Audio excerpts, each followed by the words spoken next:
യുഎഇയിലും ബഹ്റൈനിലും ഇറാന്റെ കനത്ത ഡ്രോൺ ആക്രമണം, യുക്രൈൻ താവളങ്ങൾ ലക്ഷ്യമിട്ടെന്ന് അവകാശവാദം. ദുബായ് മനാമ, ഗൾഫ് മേഖലയിൽ യുദ്ധം കൊടുമ്പിരിക്കൊള്ളുന്നു. ശനിയാഴ്ചത്തെയും ഞായറാഴ്ചത്തെയുമായി യുഎഇയിലെയും ബഹ്റൈനിലെയും പ്രധാന കേന്ദ്രങ്ങൾക്ക് നേരെ ഇറാൻ വൻതോതിൽ മിസൈൽ ഡ്രോൺ ആക്രമണങ്ങൾ നടത്തി. ദുബായിലെയും ബഹ്റൈനിലെയും അപ്രാനിയം യുക്രേനിയൻ ഡ്രോൺ വിരുദ്ധ സംവിധാനങ്ങൾ തകർത്തതായി ഇറാൻ അവകാശപ്പെട്ടു. യുക്രൈൻ താവളങ്ങൾ ലക്ഷ്യം.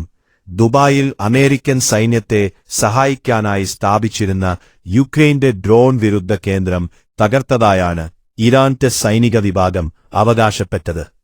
എന്നാൽ ഈ വാർത്ത അടിസ്ഥാനരഹിതമാണെന്ന് യുക്രൈൻ വിദേശകാര്യ മന്ത്രാലയം ഔദ്യോഗികമായി അറിയാണ്. ഞായറാഴ്ച മാത്രം ഇറാനിൽ നിന്നുള്ള 16 ബാലിസ്റ്റിക് മിസൈലുകളും 42 ഡ്രോണുകളും യുഎഇ തകർത്തു. കഴിഞ്ഞ ആഴ്ചകളിൽ നടന്നതിൽ വെച്ച് ഏറ്റവും വലിയ ആക്രമണമാണിത്. അബുദാബിയിലെ ഖലീഫ ഇക്കണോമിക് സോണിൽ മിസൈൽ അവശിഷ്ടങ്ങൾ വീണ് 5 പേർക്ക് പരുക്കേറ്റു. ബഹ്റൈനിലെ നാശനഷ്ടങ്ങൾ. ബഹ്റൈനിലെ അലുമിനിയം പ്ലാന്റുകൾക്ക് നേരെയും ഇറാൻ ഡ്രോൺ ആക്രമണം നടത്തി.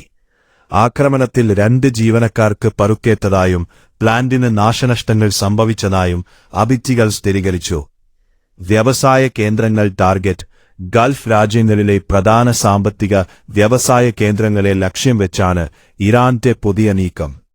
എമിറേറ്റ്സ്, ഗ്ലോബൽ അലുമിനിയം ബഹ്റൈൻ, അൽബ തുടങ്ങിയ വമ്പൻ വ്യവസായ സ്ഥാപനങ്ങൾക്ക് നേരെയാണ് ആക്രമണമുണ്ടായത്.